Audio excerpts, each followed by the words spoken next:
Hello everyone, আসসালামুয়ালাইকুম। সবাই কেমন আছেন? আশা করি সবাই ভালো আছেন। আমিও ভালো আছি, আলহামদুলিল্লাহ। Welcome back to my channel. আজকে আমি আপনাদের জন্য যথারীতি একটা নতুন রেসিপি নিয়ে এসেছি, আর সেটা হচ্ছে চিংড়ি ভুনা। তো এই রেসিপিটা আমি আমার মতো করি, আর চিংড়ি ভুনাটা খুবই ইয়ামি হয়। আপনারা আমার রেসিপিতে করলে আশা করছি আপনাদের চিংড়ি ভুনাটাও খুবই মজার হবে। তো যাই হোক, আমি প্রথমে চিংড়ি মাছটাকে ফ্রিজ থেকে বের করে ভিজিয়ে দিয়েছি। এখন আমার চিংড়ি মাছগুলো একেবারে বরফ ছাড়ানো হয়ে গেছে। এখন আমার যেটা করতে হবে সেটা হচ্ছে মাছগুলো আমি কাটবো, আর মাছগুলো কীভাবে কাটছি সেটা একটু লক্ষ্য করুন।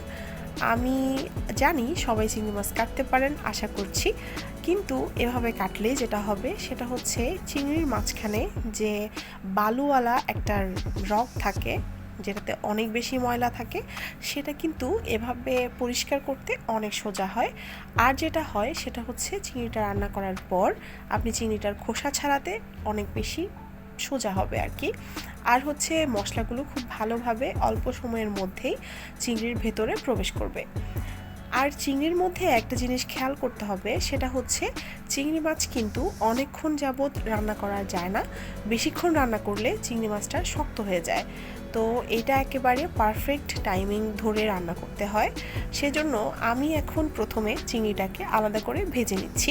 এখানে আমি একটু হলুদ, একটু লবণ আর একটু মরিচ দিয়ে হাফ টেবিল চামচ দিয়ে এটা এভাবে করে ভালোভাবে একটু মাখিয়ে নিচ্ছি। কিন্তু বেশি কচলে নিচ্ছি না, কারণ হচ্ছে যে চিংড়ি মাছের মাথাটা আছে সেটা কিন্তু সরে যেতে পারে। তো চিংড়ি মাছের মাথাটা রাখতে হবে এমন কোনো কথা নেই, আমি এটা জাস্ট সৌন্দর্যের জন্য এভাবে রেখেছি। তো একটা প্যানে তেল গরম করে আমি তেলের মধ্যে সবগুলো চিংড়ি আস্তে আস্তে দিয়ে দিচ্ছিলাম। আর চিংড়িগুলো দেওয়ার সময় আমার মেয়ে আমাকে বলছিল যে আম্মু, তোমার তো হাত পুড়ে যেতে পারে। তা আমি ওকে বলছিলাম যে রান্না করতে করতে আমার অভ্যাস হয়ে গেছে। একটা সময় আম্মু যখন এভাবে রান্না করতো তখন আমরাও অনেক বেশি ভয় পেতাম, বলতাম কীভাবে আম্মু পারে। এখন আসলে বুঝে গেছি যে রান্না করতে করতে একটা সময় এটার অভ্যাস হয়ে যায়। তো চিংড়ি মাছটা একটু যখন এক পাশটা হয়ে এসেছে, আমি এখানে অপর পাশটা একটু ভেজে তারপর নামিয়ে নিচ্ছি। আমি কিন্তু দেখতেই পেলেন বেশিক্ষণ ভাজিনি, জাস্ট দিলাম আর হচ্ছে উল্টে দিচ্ছি।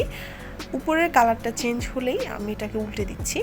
দেন এখন যেটা করব সেটা হচ্ছে একটু উল্টে, আমি সবগুলো উল্টোতে কিন্তু বাকি মাছগুলো হয়ে যাচ্ছে। তো এখন আমি এটাকে তুলে নিব প্যান থেকে। তো এখন যেটা করব সেটা হচ্ছে এখানে আমি 2টা পেঁয়াজ কুচি করে নিয়েছি, 4 কোয়া রসুন কুচি করে নিয়েছি, আর এখানে একটা মরিচ নিয়েছি, কাঁচা মরিচটাকে ছোট ছোট টুকরো করে নিয়েছি। এখন এগুলো সবগুলোকে একসাথে ব্লেন্ড করে নেব। আর আমি যেই কড়াইতে আমি মাছগুলো ভেজেছিলাম সেম প্যানে সেম তেলের মধ্যেই পেঁয়াজ বাটা, রসুন বাটা আর কাঁচামরিচ বাটাটা দিয়ে দিয়েছি। আর হচ্ছে আমি সেম তেলে কেন ভাজলাম সেটা আপনাদেরকে বলছি। কারণ হচ্ছে চিংড়ির যে ফ্লেভারটা আছে আর চিংড়ির যে মজার যে স্মেলটা আছে সেটা কিন্তু এই তেলের মধ্যেই মিক্স হয়ে গেছে, সেজন্য আমি সেম তেলেই রান্নাটা করছি। আর এখানে আমি টমেটো নিয়ে নিয়েছি, 2টো টমেটো আমি ছোট ছোট করে কিউব করে নিয়েছি। তো এগুলোকে পেস্ট করে নিব। আমি একটু পানি দিয়ে পেস্ট করে নিয়েছি, আপনারা চাইলে একটু শক্ত করেও পেস্ট করতে পারেন।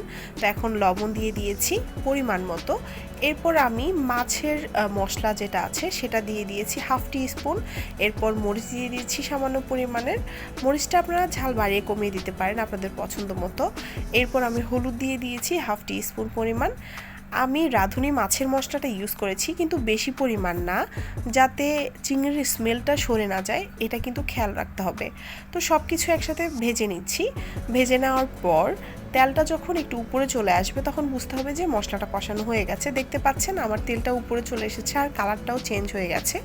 এখন হচ্ছে আমি যেটা করব সেটা হচ্ছে আমার ভাজা চিংড়িগুলো একটা একটা করে আমি ঠিক এভাবে বসিয়ে দিচ্ছি। তো বসিয়ে দেওয়ার পর আমি এরপরে 5 মিনিট কুক করব এটাকে, আর 5 মিনিটের মধ্যেই আমার চিংড়িটা হয়ে যাবে। এরপর হচ্ছে আমি নামিয়ে নেব একটু ধনেপাতা কুচি দিয়ে আর কি। তো এভাবে বসিয়ে তারপর হচ্ছে আমি একটু ঢেকে দিব 5 মিনিটের জন্য। আর যেটা বলবো সেটা হচ্ছে টমেটো পেস্টটা দেওয়ার সময় আমি যে একটু বেশি পানি ইউজ করেছি, কারণ হচ্ছে মশলাটা কষানোর জন্য আমি আর এক্সট্রা কোনো পানি দেইনি। আপনারা চাইলে টমেটোটা একটু শক্ত করে পেস্ট করে দেন হচ্ছে পানি ইউজ করতে পারেন। রান্নার সময় মশলার সাথে। তো এখন আমি ধনেপাতাটা দিয়ে দিচ্ছি। ধনেপাতাটা দেওয়ার পর আমি চুলা থেকে মাছগুলো নামিয়ে নিচ্ছি, কারণ আমার রান্নাটা হয়ে গেছে। আর আশা করছি আমার ভিডিওটা আপনাদের ভালো লেগেছে, আর আমি চেষ্টা করেছি অনেক সহজ করে আপনাদেরকে দেখানোর। আর এটা যারা নতুন আছেন তাদের অনেক বেশি কাজে আসবে। আর এই রান্নাটা করার পর আপনার ফ্যামিলির সবাই চেটে পুটে ভাত খেয়ে নেবে, কারণ গরম গরম ভাতের সাথে এই চিংড়ি ভুনাটা খুবই মজার লাগে। যাই হোক, আজকের মতো এখানেই বিদায় নিচ্ছি। আমার পরবর্তী ভিডিও দেখার আমন্ত্রণ রইল। সে পর্যন্ত সবাই ভালো থাকবেন। আর যারা আমাকে ফেসবুক পেজ থেকে দেখছেন তারা পেজটা ফলো করে দিবেন। আল্লাহ হাফেজ।